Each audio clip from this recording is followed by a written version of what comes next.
Hello વિદ્યાર્થી મિત્રો, ચાલો તો આજે આપણે ધોરણ 7માં તોરણ પાઠ્યપુસ્તકમાં લેસન નંબર 11 શહેરી વૃક્ષ આ પાઠ આપણે ભણવાના છે.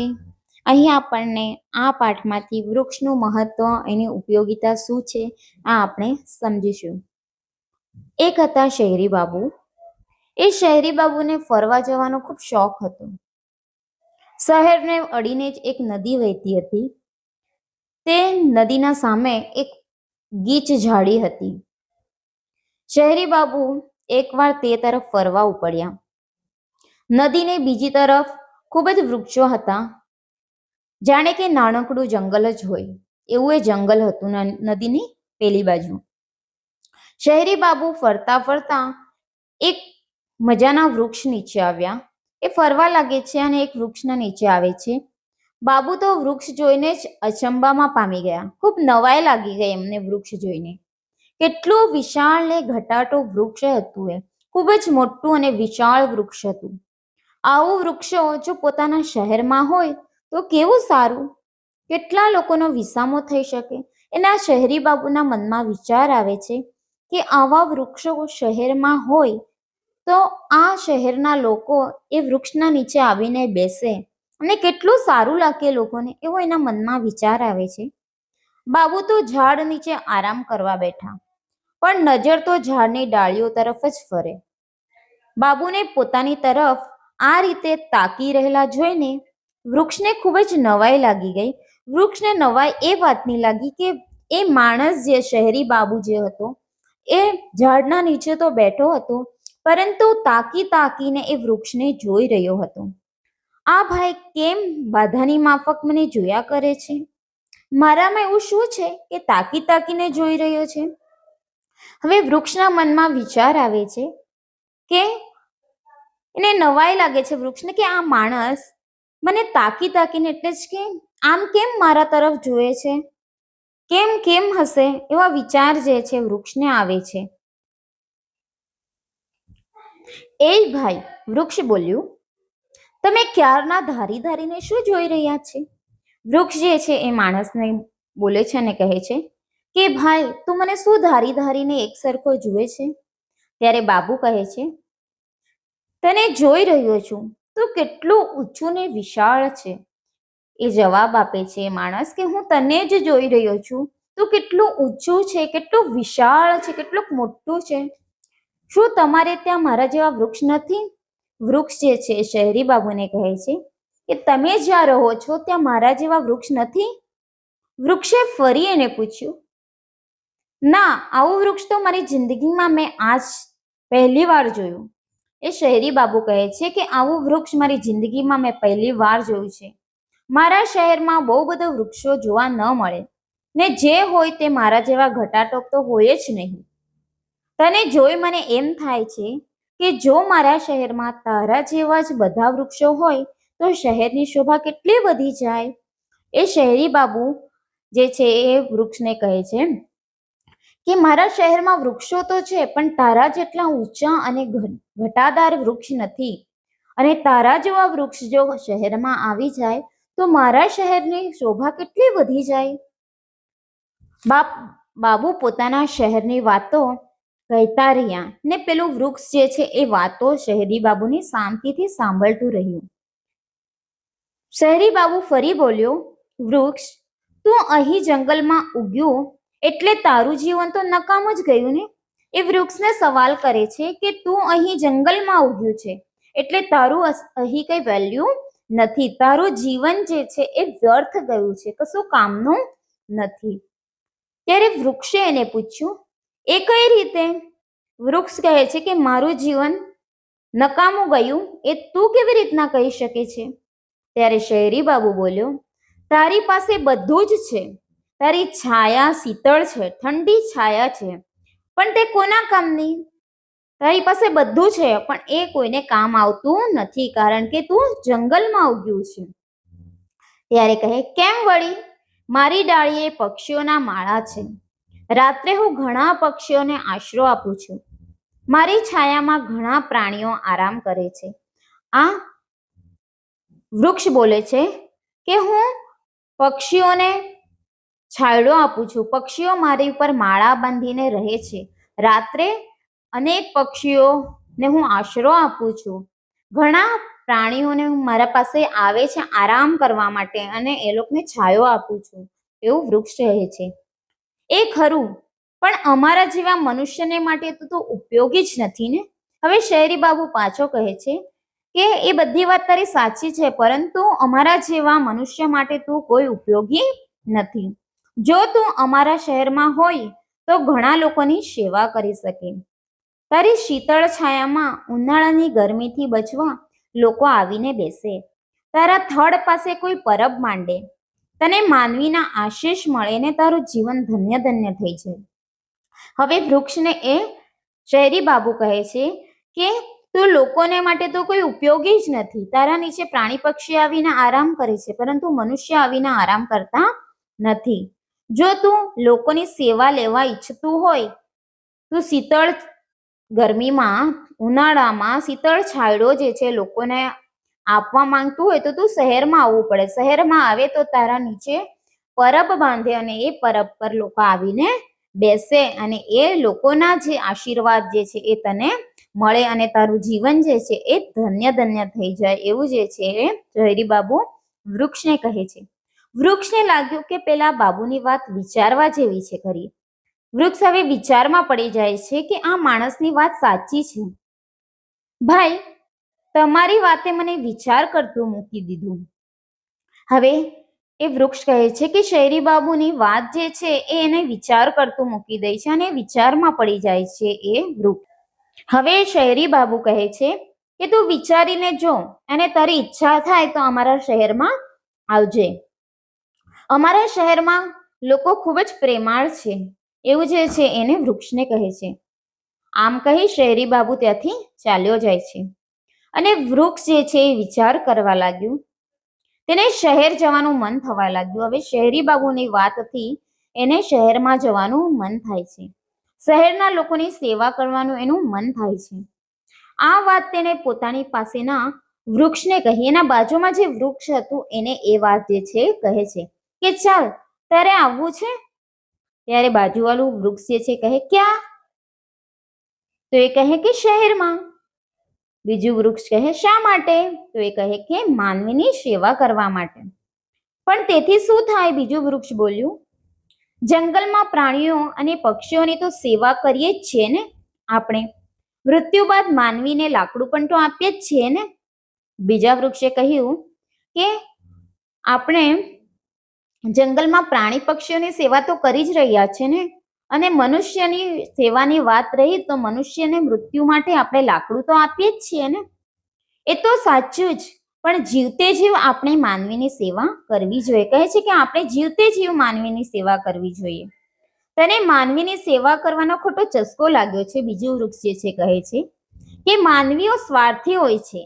આપણી ગરજ હશે ત્યાં સુધી આપણા વખાણ કરશે અને કામ કરાવશે, પણ ગરજ મટી જશે ત્યારે આપણી સેવાઓ એ ભૂલી જશે. કહે છે કે બીજું વૃક્ષ માનવીઓ સ્વાર્થી હોય છે. જ્યારે એને આપણી ગરજ હોય છે ત્યારે આપણા વખાણ કરશે, સારી સારી વાતો કહેશે અને આપણા પાસેથી કામ લઈ લેશે અને એ સેવા એ ભૂલી જશે. માનવી જેવા નરક હરામ આ જગતમાં બીજો કોઈ નથી. કહે છે કે માનવી જેવો હરામ આ જગતમાં બીજો કોઈ નથી, કારણ કે સ્વાર્થી માનવી જે છે. તારી વાત મારા માન્યમાં નથી આવતી. આ વૃક્ષ કહે છે બીજા વૃક્ષને કે તારી વાત મારા માન્યમાં નથી આવતી. તું નહીં આવે તો હું એકલું જ જઈશ. પહેલો વૃક્ષ બોલે છે. બીજો વૃક્ષ કહે જેવી તારી મરજી. આ તો મેં તને સલાહ આપી, તેનો અમલ કરવો ન કરવો એ તારી મરજી. હવે બીજો વૃક્ષ કહે છે કે એ તો મેં તને સલાહ આપી, ત્યારે અમલમાં કરવું છે કે નહીં કરવું એ તો તારી વાત છે. રાત પડી એટલે પહેલા વૃક્ષે શહેરમાં જવાની તૈયારી કરી. તે પોતાની જગ્યાએથી ચાલ્યો. ચાલતું ચાલતું તે નદી કિનારે આવ્યો. નદીના પાણીમાં ઉતર્યું. ઉનાળાની ઋતુ હતી તેથી નદીમાં ખાસ પાણી ન હતું. વૃક્ષ સામે કિનારે ચાલી નીકળ્યું. હવે એ નદીના કિનારાથી નદી પાર કરીને પેલી બાજુ આ વૃક્ષ ચાલી જાય છે. દૂરથી શહેરની દિવાલો દેખાતી હતી, દીવાઓ દેખાતા હતા. મોડી રાતે પણ શહેર તરફ અવાજો આવતા હતા. વૃક્ષને થયું કે આ શહેરમાં લોકો મોડી રાત સુધી જાગતા હશે, તો પછી આરામ ક્યારે કરતા હશે? વૃક્ષ ચાલતું ચાલતું શહેર તરફ જવા લાગ્યું. તેને એક જગ્યા પસંદ પડી. એક મોટું મેદાન હતું. ત્યાં કોઈ વૃક્ષ નહોતું. વૃક્ષ ત્યાં આવીને ઊભું રહ્યું. મને એ ફાવશે, હું અહીં એકલું ઊભું રહીશ. હવે એ શહેરમાં વૃક્ષ ચાલતું ચાલતું પહોંચી જાય છે અને એ શહેરમાં એક જગ્યા પર જઈને, એક મોટું મેદાન હતું ત્યાં જઈને ઊભું રહી જાય છે અને એ જગ્યા પોતાની ફિક્સ કરી દે છે કે મને અહીં એ જગ્યા પર ફાવશે, હું અહીં એકલું જ ઊભું રહીશ. આમ કરીને એ વિચાર કરે છે અને ત્યાં એ ઊભું રહી જાય છે ને વૃક્ષ ત્યાં સ્થિર થઈ જાય છે. હવે સવાર પડી જાય છે.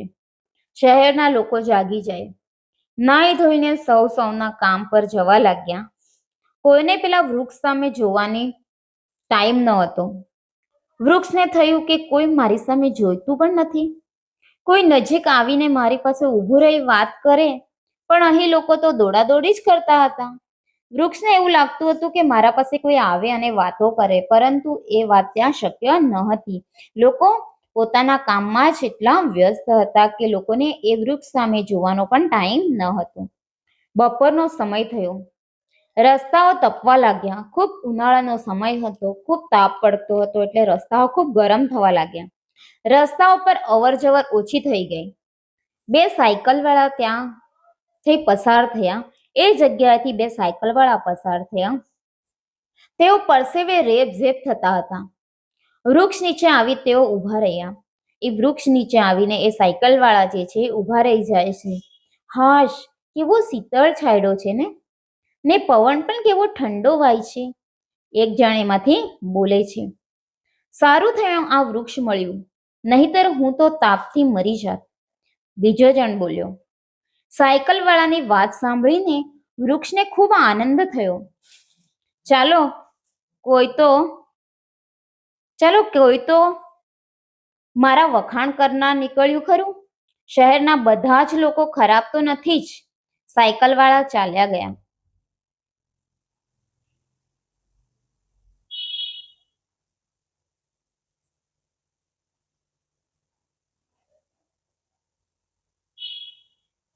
પછી તો ત્યાંથી પસાર થતા હાથલારીવાળા, સાયકલવાળા, મુસાફરો વગેરે વૃક્ષોના નીચે બેસી આરામ કરતા. વૃક્ષોના નીચે બે ઘડી બેસી એના છાંયડા નીચે બેસતા. પોતાના જીવનની ખાટી મીઠો વાતો કરતા. વૃક્ષને તે સાંભળવી ગમતી. આ બધા માણસોની વાતો જે છે એ વૃક્ષને સાંભળવાની બહુ ગમતી હતી. ધીરે ધીરે તે વૃક્ષની આસપાસ મકાનો બનવા લાગ્યા. લોકો તેમાં રહેવા આવવા લાગ્યા. વૃક્ષના થડ પાસે પરબ બંધાયું અને થોડે દૂર હોટેલો પણ થઈ. તેની છાયા નીચે ચપ્પલ સાંધનાર મોચી, સાયકલનો પંચર બનાવનાર વગેરે બેસવા લાગ્યા. વૃક્ષ હવે વધુ ગમવા લાગ્યું. રાત દિવસ તેની આસપાસ માણસો રહેવા લાગ્યા. તેથી વૃક્ષને હવે એકલું લાગતું નથી. હવે એની આજુબાજુ અનેક માણસોની દુકાન છે, અનેક માણસો આવીને બેસે છે. એ વૃક્ષને હવે ગમે છે. પણ વૃક્ષનો આ આનંદ લાંબો સમય ન રહ્યો. શહેરની નગરપાલિકાઓને પાક્કો રસ્તો બનાવવાનો હતો. રસ્તો ખૂબ પહોળો બનાવવાનો હતો. રસ્તાની વચ્ચે પેલું વૃક્ષ જે હતું એ વચ્ચે જ આવતું હતું. તેથી વૃક્ષ કાપવા પડે એવો ઠરાવ પાસ કરવામાં આવ્યો. વૃક્ષને આ વાતની બિલકુલ જાણ નહોતી. એક સવારે કેટલાક માણસો વૃક્ષ પાસે આવ્યા. તેમના હાથમાં ઓજાર હતા.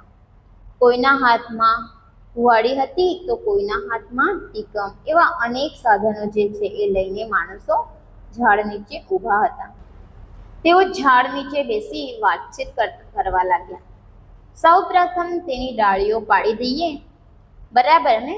પછી થડનો વારો, ને થડ પડી જાય પછી જમીનમાંથી મૂળ પણ કાઢી નાખીએ, નહીતર રોડ તોડી નાખશે. આ સાંભળીને વૃક્ષના તો મોતિયા જ મરી ગયા. આ બધી વાતો જે છે એ વૃક્ષના નીચે જે વૃક્ષ કાપવા માટે માણસો આવ્યા હતા નગરપાલિકાના, એ વાતો કરી રહ્યા હતા. અને એ વાતો સાંભળીને વૃક્ષ જે છે અચંબામાં આવી જાય છે. તેને નાસી જવાનું મન થયું. એને ત્યાંથી ભાગી જવાનું મન થાય છે. પણ હવે તે ભાગી શકે એમ નહોતું. તેને થયું કે એક દિવસ પહેલા આ વાત જાણવી મળી હોત તો રાત્રે જંગલમાં ભાગી જાત. એને એવું લાગે કે એક દિવસ પહેલા એ વાત મને ખબર હોત તો હું રાત્રે જ અહીંથી શહેરથી જંગલમાં ફરી ચાલ્યો જાત. પણ આ શહેરના લોકો ઉસ્તાદ છે, તેને આવી કોઈ તક પૂરી ન પાડી. વૃક્ષને શહેરના લોકો તરફ ક્રોધ આવ્યો અને ગુસ્સો આવ્યો. તેને થયું, આ લોકો પર મેં કેટલા ઉપકાર કર્યા. ઉનાળાના લૂને સહન કરી, લોકોને ઠંડો છાંયડો આપ્યો. તેના બદલામાં આ લોકો મને જડ મૂળથી કાઢી નાખવાની વાત કરે છે. આ બધા વિચાર જે છે એ વૃક્ષના મનમાં આવે છે અને વૃક્ષ એ બળબડતું હતું ને મજૂરો વૃક્ષો કાપવા તૈયાર થયા. પરંતુ કેટલાઓમાં સાયકલવાળો, હોટલવાળો, મોચી વગેરે એકઠા થઈ ગયા. તેઓ વૃક્ષને બચાવવા માંગતા હતા, કારણ કે એમના નીચે એમનું રોજનો ધંધો જે છે એ વૃક્ષના નીચે બેસીને એ કરતા હતા. એટલા માટે વૃક્ષને બચાવવા માટે એ લોકોએ ખૂબ જ પ્રયાસ કર્યા. આપણે આ વૃક્ષને બચાવવું જોઈએ, મોચી કહે છે. ત્યારે બધા કહે, હા હા, કેમ નહીં. સાયકલ વાળો બોલે છે, હા, એને બચાવવું જ જોઈએ, કેમ નથી બચાવવાનું. તે લોકોને અંદરો અંદર ચર્ચા કરી લીધી અને પછી દોડીને વૃક્ષના થડને બાથ ભરી. મજૂરો આ જોઈને નવાઈ પામ્યા. તેના ઠેકેદારે આ લોકોને ખસી જવા કહ્યું. જ્યારે વૃક્ષને કાપવા માટે માણસો આવે ત્યારે આ બધા જે નકાર કરતા હતા એ વૃક્ષને બાથ ભરે છે અને વૃક્ષ કાપવાની મનાઈ કરે છે. ત્યારે વૃક્ષના ઠેકેદારે એ માણસોને સાઈડ ખસી જવા માટે કહ્યું, પરંતુ તેઓ ખસ્યા નહીં. એટલામાં ત્યાં ધીમે ધીમે મોટું ટોળું જમા થઈ ગયું. વૃક્ષને બચાવવા માટે અનેક લોકો ત્યાં આવી ચડ્યા. લોકો પણ વૃક્ષને બચાવવા ઈચ્છતા હતા. આ જોઈ વૃક્ષ હરખાયું. તેને થયું કે શહેરવાળા બધા જ ખરાબ નથી હોતા. હવે વૃક્ષને બચાવવા માટે બધા માંગતા હતા. એટલા માટે હવે વૃક્ષને થવા લાગ્યું કે બધા લોકો મને બચાવવા માટે પ્રયત્ન કરી રહ્યા છે. શહેરના લોકો, બધા જ લોકો ખરાબ પણ નથી હોતા એવો એને વિચાર આવે છે. એટલામાં જ મોટા ઇજનેર સાહેબ આવ્યા. ઇજનેર એટલે જ કે એન્જિનિયર સાહેબ ત્યાં આવી પહોંચે છે. છેવટે એવું નક્કી થયું કે વૃક્ષને વચ્ચે રાખવું અને રસ્તો બંને બાજુ કરવો. આ સાંભળી વૃક્ષ ખૂબ હરખાઈ જાય છે, ખૂબ ખુશ થઈ જાય છે કે એવો નિર્ણય લાસ્ટમાં લેવામાં આવે છે કે આ વૃક્ષને બચાવવાનું છે અને વૃક્ષ અહીં જ રહેશે. વૃક્ષના આજુબાજુ બંને સાઈડથી રસ્તો બનાવવામાં આવશે. આ સાંભળીને વૃક્ષ ખૂબ ખુશ થઈ જાય છે. તેને થયું કે હવે હું શાંતિથી જીવીશ અને શહેરના લોકોની સેવા કરીશ. ત્યાર પછી વૃક્ષે ઘણા વર્ષો સુધી લોકોની સેવા કરી. આમ વૃક્ષ જે છે એ આપણને શીતળ છાંયડો, ઠંડક આપે છે, હવા આપે છે. એટલા માટે આપણે વૃક્ષને બચાવવું જોઈએ, વૃક્ષને કાપવું ન જોઈએ. આ પાઠ પરથી આપણને એ જ શીખ મળે છે કે શહેરમાં લોકસંખ્યા વધવાને કારણે શહેરમાં જે છે વૃક્ષ જે છે એ ખૂબ જ ઓછા પ્રમાણમાં આપણને જોવા માટે મળે છે. તેથી આપણને વૃક્ષ ઓછા હોય તો આપણને તડકો જે છે ઉનાળાનો એ સહન થતો નથી. ધન્યવાદ.